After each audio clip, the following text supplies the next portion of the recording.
Faustcast.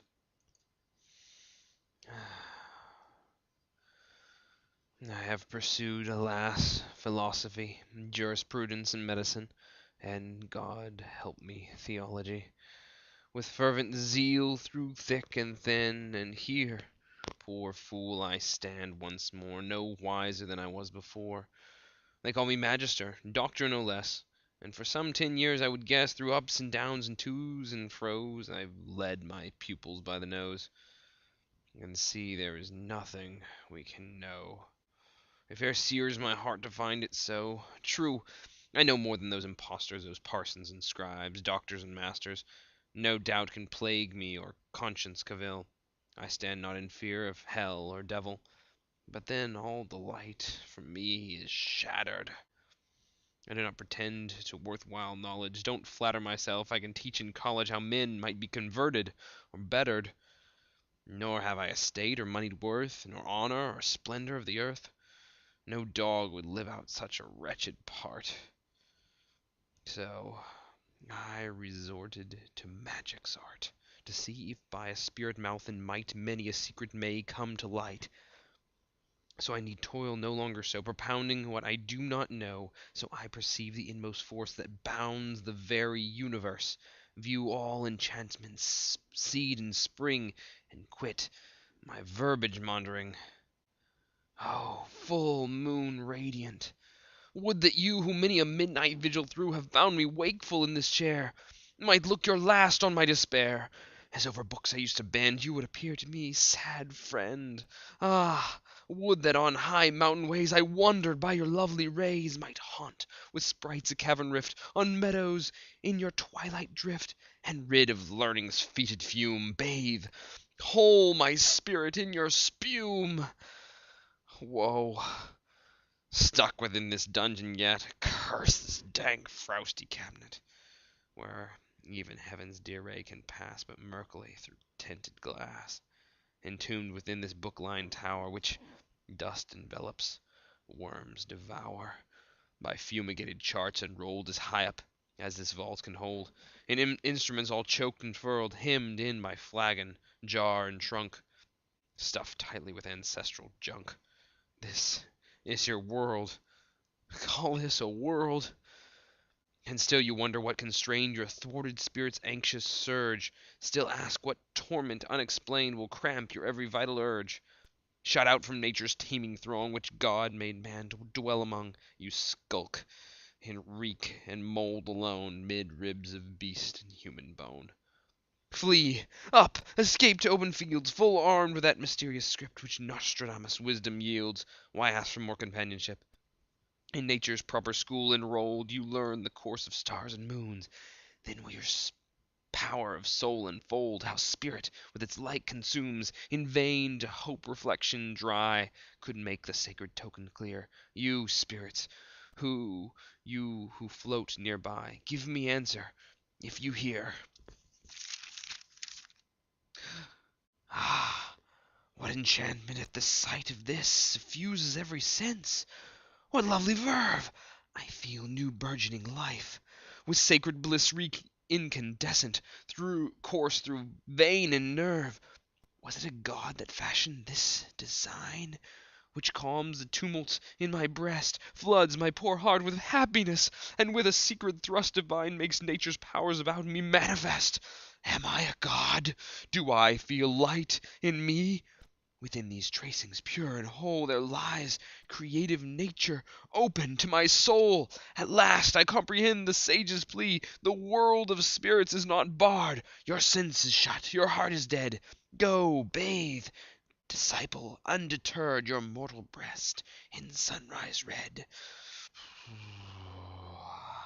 How all one common weft contrives, each in the other works and thrives, how heavenly forces rising and descending, past golden years, in exchange unending, on wings with blessing fragrant from heaven, the earth pervading, fill all the world with harmonies vagrant. What a glorious show! Yet but a show, alas! How boundless nature sees you in my clasp! You breasts where all life's sources twain, both heaven and earth are pressed, where thrusts itself my shriveled breast. You brim, you quench, yet I must thirst in vain.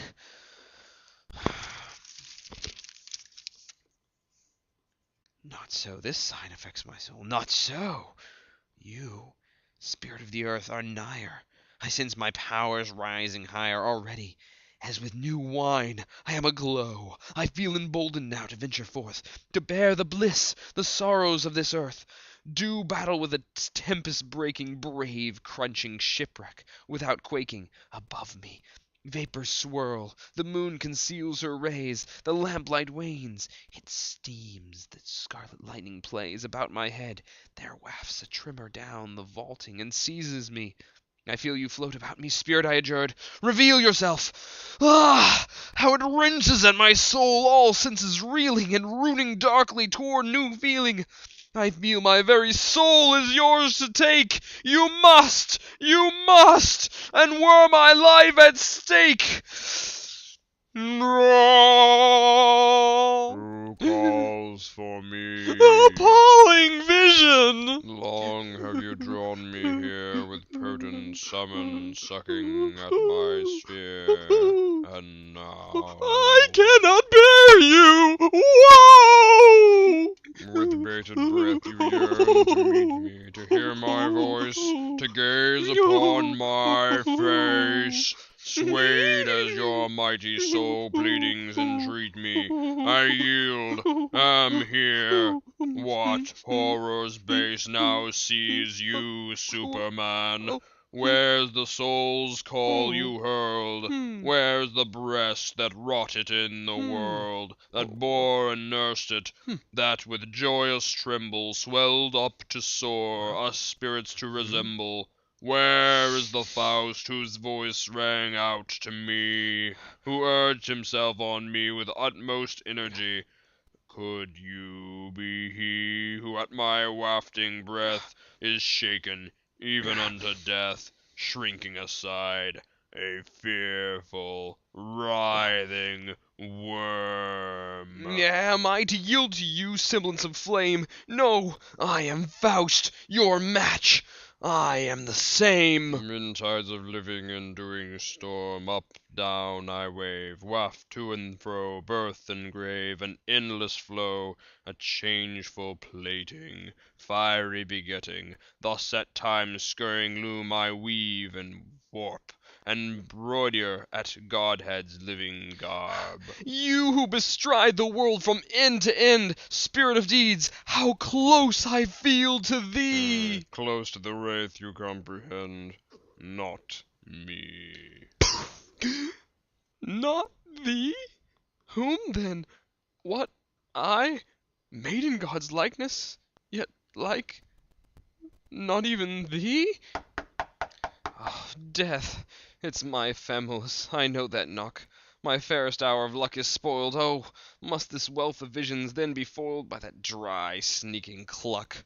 Your leave, I heard disclaiming, in this art I stand to profit from your kind directive. You read, I think, a Greek dramatic part? Such nowadays is most effective. I've often heard the claim, at least, that a comedian could instruct a priest.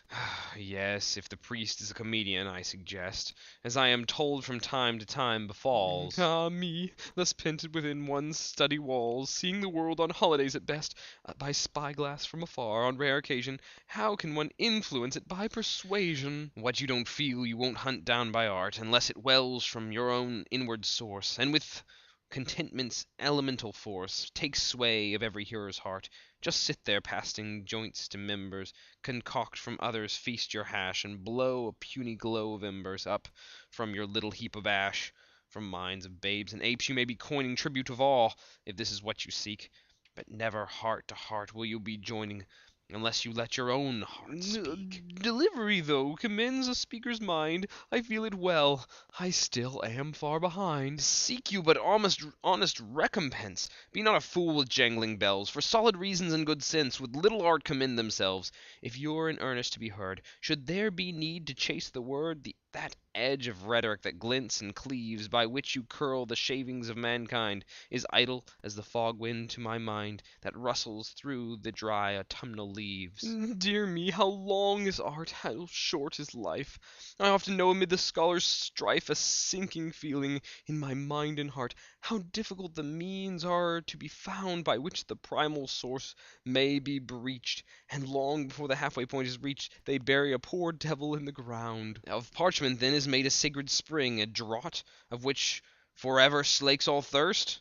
From naught can your refreshment wring, unless from your own inmost soul it burst. No, your pardon, yet the joy is unsurpassed of insight into errors long ago, to see how wise men then thought thus and so, and how we reach our splendid heights at last. No starry heights indeed. To us the times of yore, it is decreed, are like a book by 7 seals protected. The so-called spirit of the age, you'll find, in truth, is but the gentleman's own mind, in which the ages are reflected. And there you're apt to face a scene of gloom.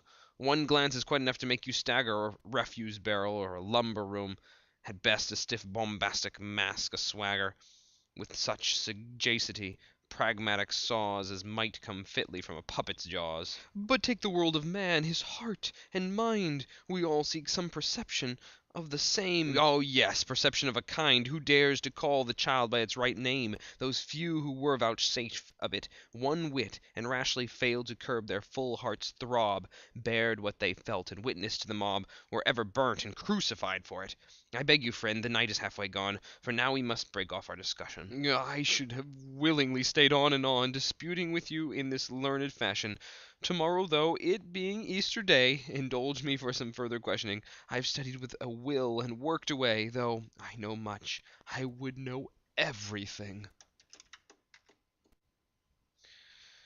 How does the mind sustain some hope and pleasure that's stuck forever in the same old terms, with greedy fingers grubbing after treasure, and gratified to dig up worms? May such a human accent here resound, where all about was spirit, wealth, and worth.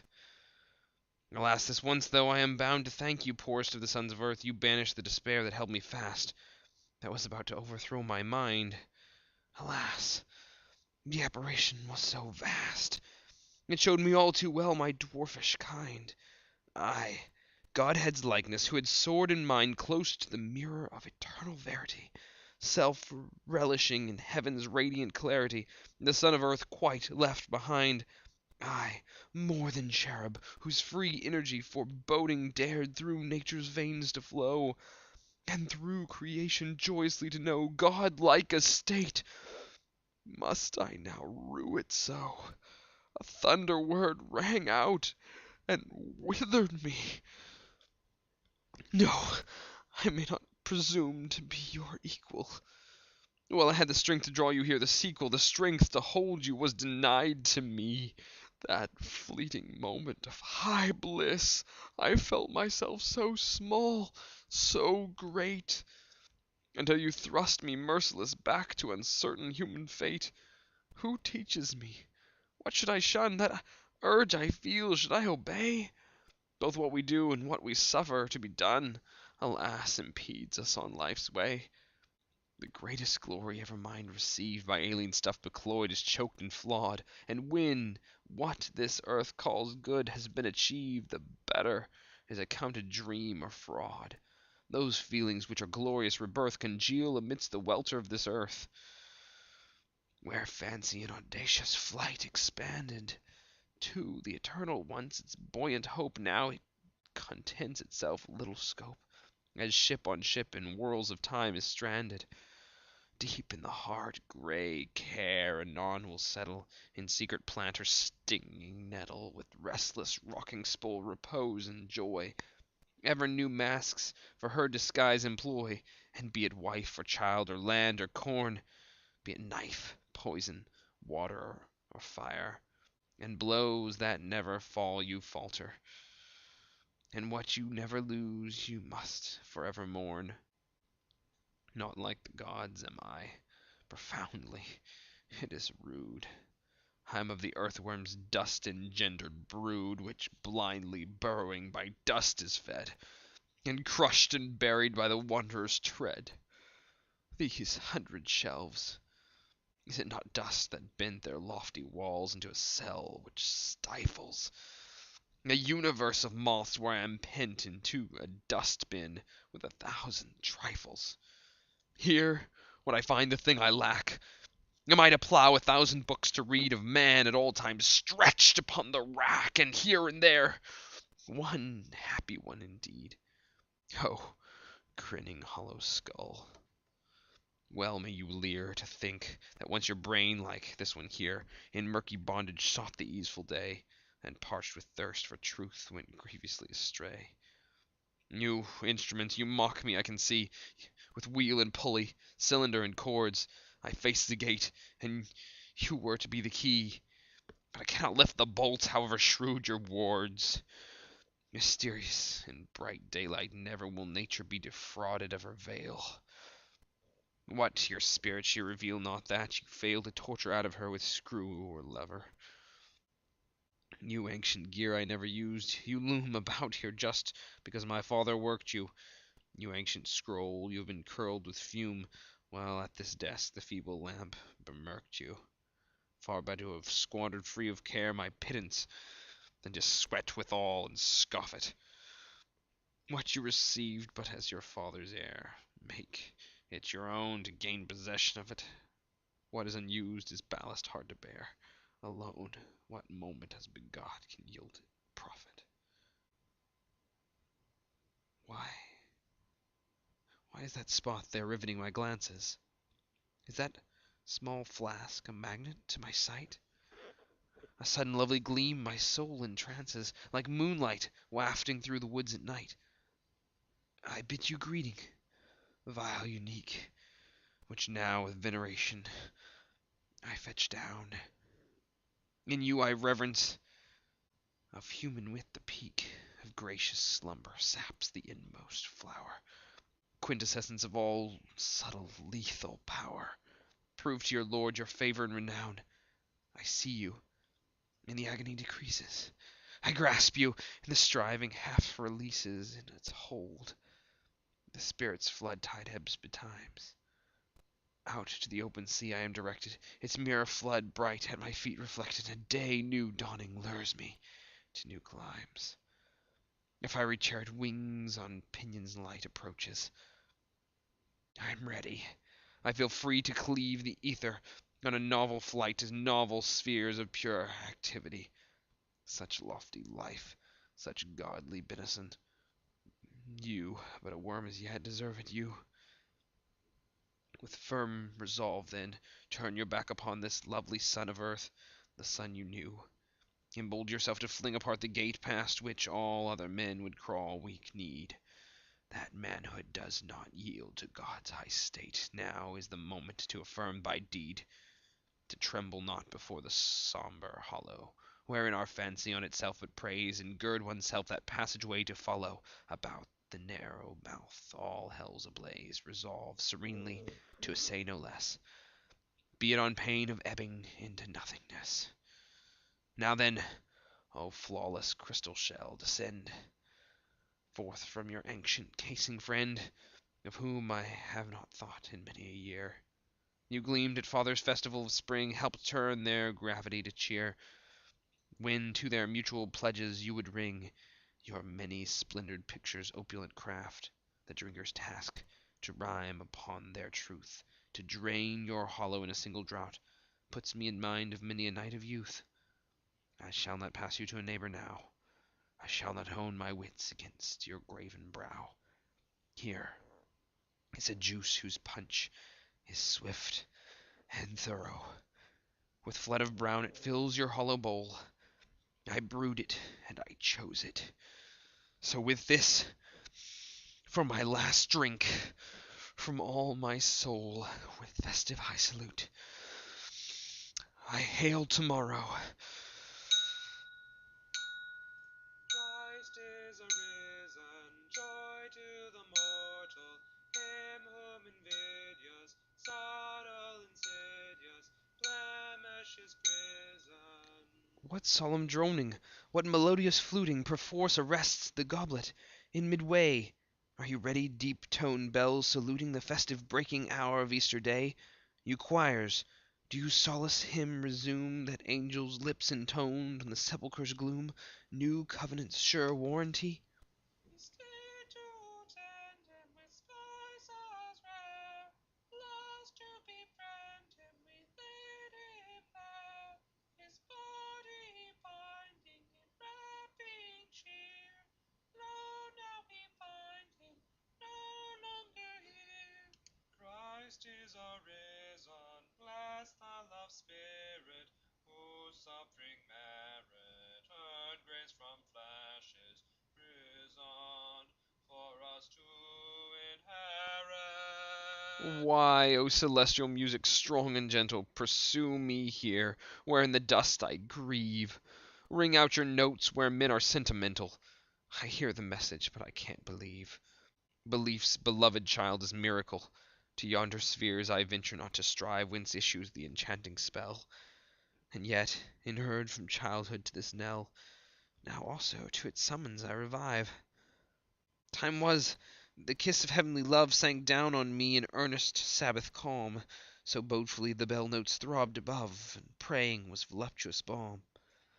A lovely longing no one understands drove me to roam in woods and meadowlands. With scalding tears I paid a generous toll as a new world unfolded to my soul. The merry games of youth this song is pealing, the spring's right happy grace, and now remembrance rouses childlike feeling to bar the path that none retrace. Resound, sound on, O sweet celestial chord! A tear wells up. To earth I am restored. While the invaulted from the tomb's prison revives exalted, in splendor risen, in rapture station, nears joy's creation. Woe in earth's furrow, we know but sorrow. Who once for his he left to languish, we mourn in anguish. Master, thy bliss. Risen is Christ, out of corruption's trough, you to arise, your bonds to cast off. Who praise him in action, practice affection, nourishing brothers, preaching to others, glad resurrection. For you the Lord is near, for you is here.